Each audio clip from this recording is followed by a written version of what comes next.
싶은 말씀. 요한복음 7장 14절부터 24절입니다. 16절 한 절 읽겠습니다. 예수께서 대답하여 이르시되 내 교훈은 내 것이 아니요 나를 보내신 이의 것이니라. 요한복음 7장은 광야 40년 하나님의 공급함을 기념하는 초막절을 배경으로 합니다. 그리고 7장의 시작 부분은 예수님의 친형제들이 예수님이 하나님으로부터 보냄을 받은 자임을 믿지 않았습니다. 그래서 그들은 하나님의 때를 보지 못한 자들이었습니다. 그리고 예수님은 아직 하나님의 때, 즉 십자가의 때가 오지 않았으므로 은밀하게, 즉 드러내지 아니하시고 예루살렘 초막절 잔치에 참여하시게 됩니다. 하지만 오늘 본문은 예수님께서 공개적으로 본인의 정체성을 드러내십니다. 이것은 예수님의 십자가 사건을 준비하기 위한 그분의 때가 된 것입니다. 그리고 오늘 본문은 8일 동안 진행되는 초막절 기간 중에 예수님께서 성전에서 가르치기 시작하십니다. 그러자 종교 지도자들은 예수님의 놀라운 가르침에 질투하기 시작하고 못마땅하게 생각합니다. 그래서 그들은 예수님 가르침에 정치인들처럼 흠짓을 내려고 합니다. 사람들은 예전부터 좋은 것이 있으면 내 것으로 만들려는 본능이 있습니다. 그리고 내 것으로 만들지 못하면 아무도 못 갖게 망가뜨리는 악한 본능 또한 갖고 있습니다. 하나님께서 아브라함을 통해 시작하신 그 구원의 계획 또한 모든 민족들에게 열려 있었습니다. 창세기 12장에 보시면 아브라함을 통해 모든 민족들이 복받기를 하나님께서는 원하셨습니다. 하지만 시간이 지나면서 이스라엘 백성들은 그 하나님의 복을 그들만의 복으로 가두어 버렸습니다. 즉 아무도 못 갖게 본인 것으로 만들게 된 것입니다. 이것이 바로 문제가 된 것입니다.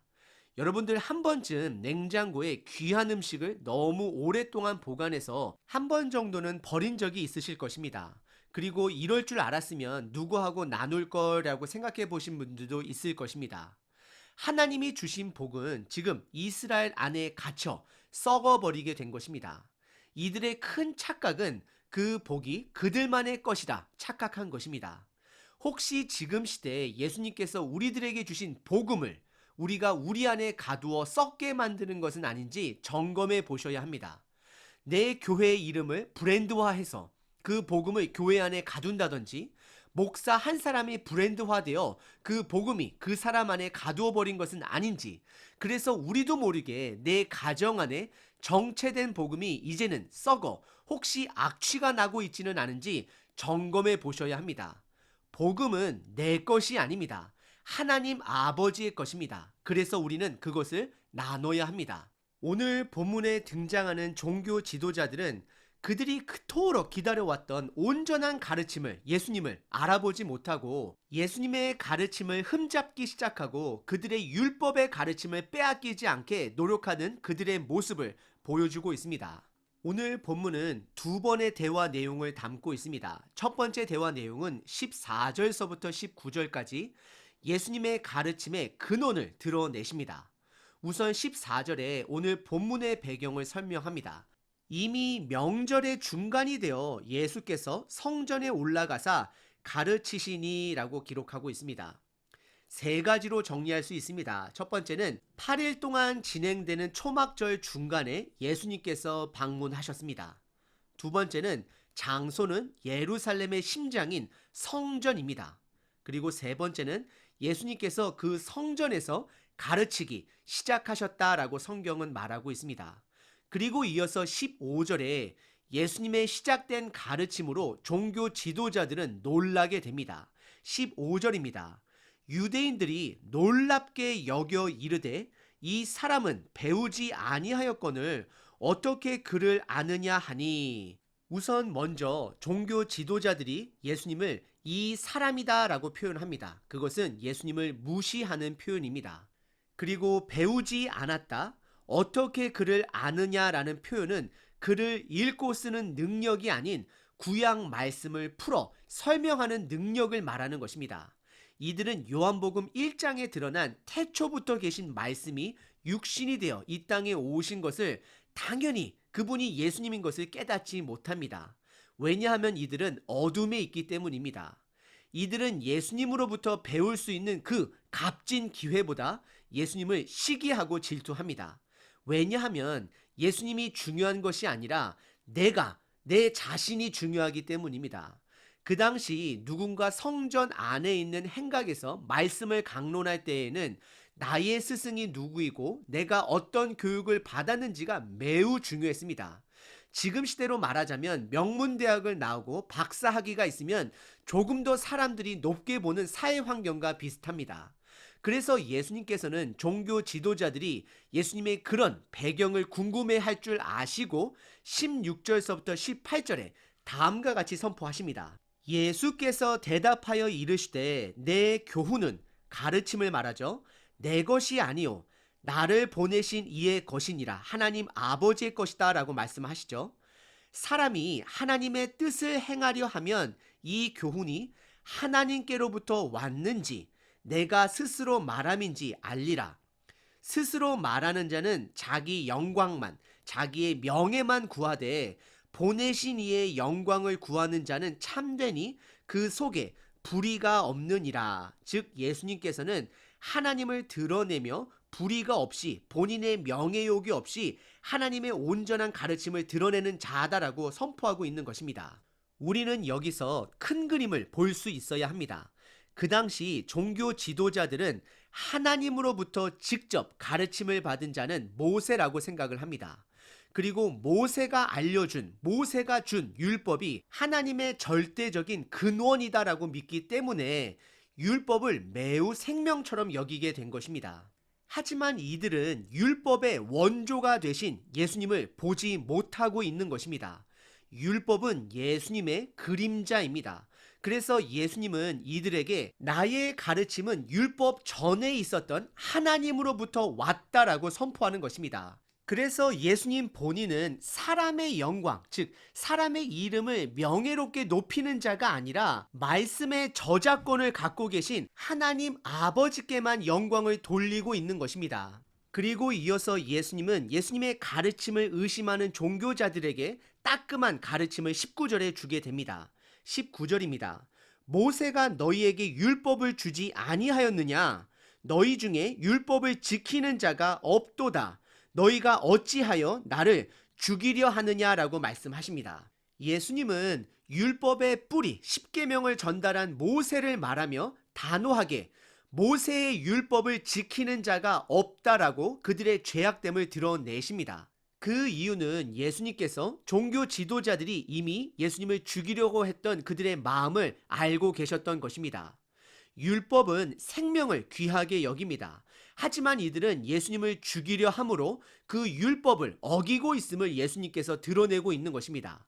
오늘 본문의 첫 번째 대화는 예수님의 가르침에 놀란 종교 지도자들에게 예수님의 가르침의 뿌리는 율법도 아니고 율법 전에 계신 하나님 아버지로부터 왔음을 드러내셨습니다. 그리고 그들 스스로가 율법을 지키지 않는다라고 선언하셨습니다. 그리고 오늘 본문의 두 번째 대화는 20절서부터 24절까지 예수님의 치유 사건의 근원에 대해 나누게 됩니다. 우선 20절에 무리라는 단어가 등장합니다.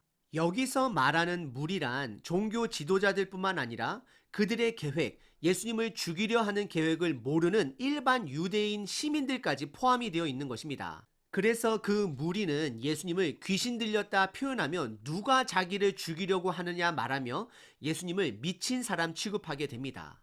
그리고 우리는 이 무리들이 나중에 종교 지도자들과 함께 예수님을 정죄하는데 한 목소리를 낼 그 군중들이라는 것을 너무나도 잘 알고 있습니다. 예수님은 그들의 반응에 21절에 다음과 같이 반응하십니다. 예수께서 반응하여 이르시되 내가 한 가지 일을 행함에 너희가 다 이로 말미암아 이상히 여기는도다 라고 말씀을 하십니다. 여기서 말하는 한 가지 일은 무엇일까요? 그것은 23절에 보시면 한 사건을 말하는 것입니다. 그것은 안식일 날 병든 자 한 사람을 고쳐준 사건을 말하고 있는 것입니다. 이것은 5장에 등장한 38년 동안 걷지 못했던 병자를 말하는 것일 수도 있고, 다른 안식일 날 고침을 받은 다른 병자일 수도 있습니다. 하지만 요한복음 기록 안에서만 보자면 그 자는 5장에 등장한 38년 된 병자를 가리키는 것입니다. 사람을 고쳐준 일은 분명 좋은 일인데도 불구하고 안식일 날 아무 노동이 허락되지 않은 그들의 법에는 그것이 걸림돌이 되는 것입니다.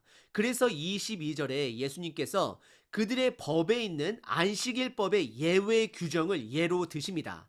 22절입니다. 모세가 너희에게 할례를 행했으니 그러나 할례는 모세에게서 난 것이 아니요 조상에게서 난 것이니라. 그러므로 너희가 안식일에도 사람에게 할례를 행하느니라 라고 말씀합니다.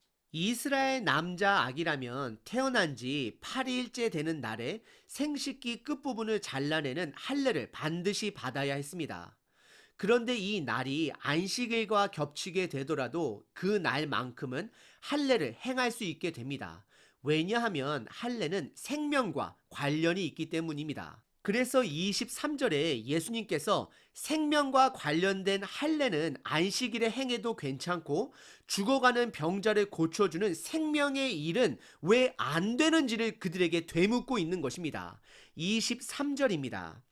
모세의 율법을 범하지 아니하려고 사람이 안식일에도 할례를 받는 일이 있거든 예수님이 내가 안식일에 사람의 전신을 건전하게 한 것으로 생명의 일을 한 것으로 너희가 내게 노여워하느냐 화를 내느냐라고 그들에게 되묻고 있습니다. 그리고 이어서 예수님은 24절에 외모로 판단하지 말고 공의롭게 판단하라 말씀하십니다. 오늘 본문의 두 번째 부분은 예수님의 안식일날 치유 사건의 근원은 생명을 주는 일이므로 율법에 위배되지 않음을 예수님께서 드러내십니다. 하지만 종교 지도자들은 예수님의 가르침을 깨닫지 못합니다. 왜냐하면 하나님의 율법에 그들이 추가적으로 만든 율법들로 인하여 예수님을 보지 못하고 있기 때문입니다. 그래서 하나님께서 주변 나라들을 위해 흘러 넘쳐 주시고자 하는 그 복이 그들이 만든 율법으로 인해 그들 안에 갇히게 된 것입니다. 그래서 예수님은 그 율법을 완성하시고자 이 땅에 오신 것입니다. 유대인들이 율법이 그들이 생각할 수 있는 최고의 하나님의 근본이라 생각하기 때문에 율법의 근본 대신 예수님을 보지 못하는 것입니다. 율법은 예수님의 그림자가 되는 것입니다. 메인이 아닙니다. 율법에 초점을 갖는 것이 아니라 우리는 예수님께 초점을 두어야 합니다. 율법의 예외 상황인 할례는 옳게 봤지만 그들은 율법을 성취하러 오신 예수님을 보지 못하는 것입니다. 이 모든 것 뒤에는 내 것, 나의 소유의 본능이 있기 때문입니다. 예수님 또한 본인의 가르침을 본인 것임에도 불구하고 16절에 내 가르침은 내 것이 아니고 나를 보내신 하나님 아버지의 것이다 라고 선포하셨습니다. 예수님은 오늘 우리들에게 무엇을 말씀하고 있는 것일까요? 우리는 내 것으로 생각하면 먼저 움켜쥡니다. 하지만 예수님은 그것이 우리의 것이 아니다라고 말씀을 하십니다. 우리들에게 나누라라고 말씀을 하십니다. 유대인들이 하나님의 복, 구원, 그들만의 것이라고 생각하는 것처럼 지금 이 시대에도 예수님이 주신 복음이 내 것으로 착각할 수 있습니다. 목회자분들, 내가 경험한 복음, 내 것이라는 마음을 내려놓고 그 복음이 여러분들을 통해 흘러가도록 욕심을 이제는 내려놔야 할 때입니다. 내 이름이 명성을 얻기 위해, 내가 만든 교회 프로그램이 명성을 얻기 위해, 이 지역 교회 이름이 명성을 얻기 위해 목회를 해서는 안 되는 것입니다. 우리에게는 복음의 저작권이 없습니다. 우리는 복음을 가둘 수 있는 권한이 없습니다. 그 저작권은 하나님 아버지께, 예수님께, 성령님께만 있습니다. 우리는 하나님께 영광을 올려드려야 합니다. 그리고 성도님들, 언제까지 하나님이 주시는 복음을 내 가정 안에만, 나에게만 머물게 하실 것입니까?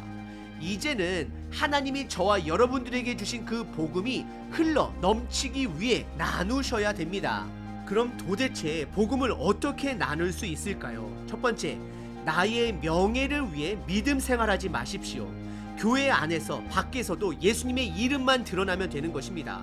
여러분들의 공로나 명예는 이제 감추셔야 합니다. 이제는 더 이상 내가 베푼 사랑 앞에 아무것도 돌아오지 않는다 할지라도 섭섭하게 생각하지 마십시오.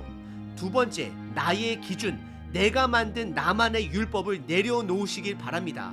나의 기준 때문에 복음이 내 가족들에게, 내 이웃들에게 흘러가지 않을 수 있습니다. 세 번째, 내가 먼저 복음의 삶을 살아내야 합니다. 복음은 정보를 나누는 것이 아닙니다. 삶으로 나누는 것입니다. 오늘 하루 저와 여러분들을 통해 그 복음이 흘러 넘치길 바랍니다.